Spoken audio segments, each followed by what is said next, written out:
Mbere yuko dutangira umva amagambo. Kuko Imana yakunze abari mu isi cyane byatumye itanga umwana wawe w'ikinege kugira ngo umwizera wese atarimbuka ahubwo ahabwe ubugingo buhoraho. Kuko Imana itatumye umwana wayo mu isi guciraho abari mu isi w'iteka ahubwo yabikoreye kugira ngo abari mu isi bakizwe nawe.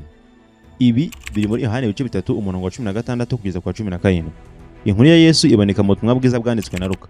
Buri mwaka ku itariki 25 z'ukwa 12 abantu bose bizera Yesu cyangwa Yesu nk'umucunguzi wabo bizihiza ivuka ry'umucunguzi wabo. Umucunguzi wabo yavukiye ahantu mu kiraro cy'i Betelehemu ubwo se na nyina bajyaga kwibaruza. Bamaze kwira bagize ngo bashakaho kurambika umusaya basanga nta cyumba bagira i Betelehemu. Icumbi baribona mu kiraro. Muri iryo joro atiteka kuba bari mu kiraro agahita havukira. Yavukiye mu kiraro umuntu wari umucunguzi w'abantu basaga 31.2% by'abatuye isi yose. Ubwo nabarenga miliyari 2 ku isi. Uyu munsi ubanzirizwa mu bihe by'abakatolike n'ibihe byitwa Advent. Umunsi utangira ibihe bawita Fast Sunday. Advent ni igikorwa kimara ibyumweru 2 bibanziriza icyumweru Noheli zabamo. Uyu munsi w'ivuka rya Yesu ufatwa nk'ikiruhuko mu bihugu byinshi by'isi ukizihizwa n'abantu benshi yewe rimwe na rimwe n'abatari abakristo ahubwo babikora nk'umuco gusa. Uyu munsi natwe tugiye kuvuga byinshi ku munsi ufatwa nk'uwo Yesu yavutseho. Ibi bigakorwa n'amadini menshi ku isi cyane cyane y'abakristo. Niba ari ubwa mbere ugeze hano icyo usabwa ni ugukanda ijambo subscribe ugafungura n'inzogera kugira ngo ujye ukomeza kumenya ibibera ibyabire niba ushobora kuzanira muri nosi dutuye wicariye iwawe. Kuzana rwabugiri itari rwasubiza igikomeye cyane cyane mu cy'urukundo bakarikira n'ubugingo n'ubukunzira igihombo buri byose bibahundagazeho. Habaye inkuru nyinshi zivuga ko ibivuka rya Yesu ariko iyemerwa na benshi ni ivuga ko mu kinyejana cya 4 Kiliziya yari yemeje itariki 25 z'ukwa 12 nk'umunsi w'ivuka rya Yesu. Iki cyari igihe cyitwa Winter Solstice cyangwa Spring Equinox abizi by'ubumenyi bw'isi babasobanurira. Ariko mu bihe by'ubwami bw'abaromani iki cyari igihe izuba ryabaga riri kure y'impera y'isi. Ubundi ibi bihe bibaho inshuro ebyiri mu mwaka, igihe izuba riba riri kure y'impera yo hepfo n'igihe izuba riba riri kure y'impera ya ruguru. Kuva ku itariki 25 z'ukwa 12 kugeza kuri 25 z'ukwa 3 mu wundi mwaka amezi 9 abashize. Ku itariki 25 z'ukwa 3 byemezwa ko aribwo Mariya yabwiwe na marayika Biri ko azasama inda akazabyara umwana w'umuhungu akazamwita Yesu. Ku isi habaho amoko menshi y'ingengabihe ibyo bita kalenda, ariko ebyiri nizo zizwi cyane: Julius Calendar na Gregorian Calendar. Julius Calendar ni ingengabihe yashyizweho n'umwami w'abaromani Julius Caesar. Gregorian Calendar yo yashyizwe na Papa Gregori wa 13 mu 1582. Iyi yayizanye avuga ko ije gukosora amakosa y'abagamo ya Julius yatumaga ibihe bidahura neza. Icyo izi ngengabihe zose zitandukaniyeho ni iki: buri myaka ine zose zongera umunsi umwe kwezi kwa kabiri bigatuma umwaka wose utagira iminsi 335 nk'uko bisanzwe ahubwo ikaba 336. Gusa ariko kuri Gregorian Calendar ibi bikorwa gusa ku yindi myaka uretse imyaka igabanyika n'ijana ariko ntigabanyike na 400. Gregorian Calendar ni ingengabihe ikoreshwa mu bihugu byinshi ku isi keretse muri Afghanistan, Iran, Saudi Arabia, Ethiopia na Nepal. Ibi byose tubivuze kugira ngo twumve neza ibi bikurikira. Hari ibihugu byinshi bigikurikiza Gregorian Calendar, gusa ariko hari n'ibindi byinshi bigikurikiza Julius Calendar. Abakurikiza Julius Calendar nabo bizihiza ivuka rya Yesu ku itariki 25 z'ukwa 12 ariko bakurikije Julius Calendar. Urebye kuri Gregorian Calendar usanga uwo munsi uba ari 7 z'ukwa mbere.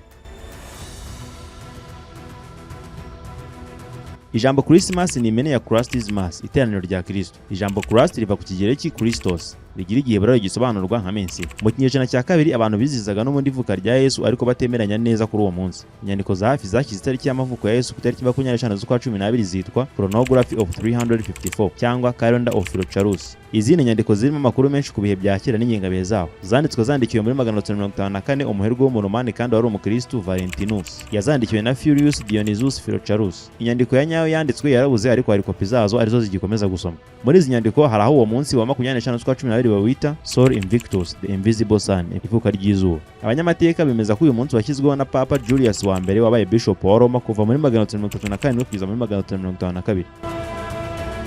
Mu burasirazuba bw'isi bizihiza ivuka rya Yesu ku itariki 3 z'ukwa mbere. Aha bakurikiza Epifani cyangwa Theophany. Aya ni amagambo ahuzwa n'abanyabwenge batatu baje kuramya Yesu bakurikiye inyenyeri. Aba bavuga ko uyu munsi batawushyiriyeho ivuka rya Yesu ahubwo bawushyiriyeho ibatizwa rye. Nk'uko nababwiye uyu munsi bizihizwa hafi n'isi yose ndetse n'abatari abakristo. Uyu ni umunsi uhagarariye urukundo, icyizere n'intsinzi y'urumuri ku mwijima. Ku bakristo benshi ufatwa nk'umunsi ubibutsa ibikorwa byiza bya Yesu yakoraga n'ibyo yabigishaga: urukundo, impuhwe, ubunyangamugayo n'ibindi byose byaranga umukristo mwiza. Muri bino bihe bya Noheli, igiti cya Noheli Christmas tree ni kimwe mu bintu bigurwa n'abantu benshi ku isi. Umuco wo kugikoresha mu bihe nk'ibi watangiriye mu Budage mu kinyejana cya 16 ubwo abihebeye ukristo baho bajyanaga ibiti mu ngo zabo. Iki giti gisa icyatsi mu gihe cy'itumba cyose. Ibi bikaba nk'ikimenyetso cy'ubuzima no kuvuka bundi bushya. Uyu munsi abantu bikorera ibiti bakanabitaka uko bashatse. Hari n'aho abo umuhango wo kubikora babishyiraho imitako. Kiriya giti kugira ngo byibuze gihembwe kingana na metero 1.5 bitwara imyaka 15. Ibi biti byatangiye kugurishwa muri Amerika mu 1850. Muri 1901 Perezida Teddy Roosevelt yabiciye muri White House. Buriya ntabwo byo bikandagira muri iriya nzu kuvubwa. Muri Yeremiya igice cya 17 umurongo wa 7 kugeza ku wa 8 haranditse ati: hahirwa umuntu wizera Uwiteka akamubera ibyiringiro, kuko azabana n'igiti cyatewe hafi y'umugezi kigashora imizi yacyo mu mugezi. Ntikizatinya amapfa nacana, ahubwo ikibabi cyacyo kizahorana itoto. Ntikizita ku mwaka wacanyemo amapfa, kandi ntikizareka kwera imbuto zacyo.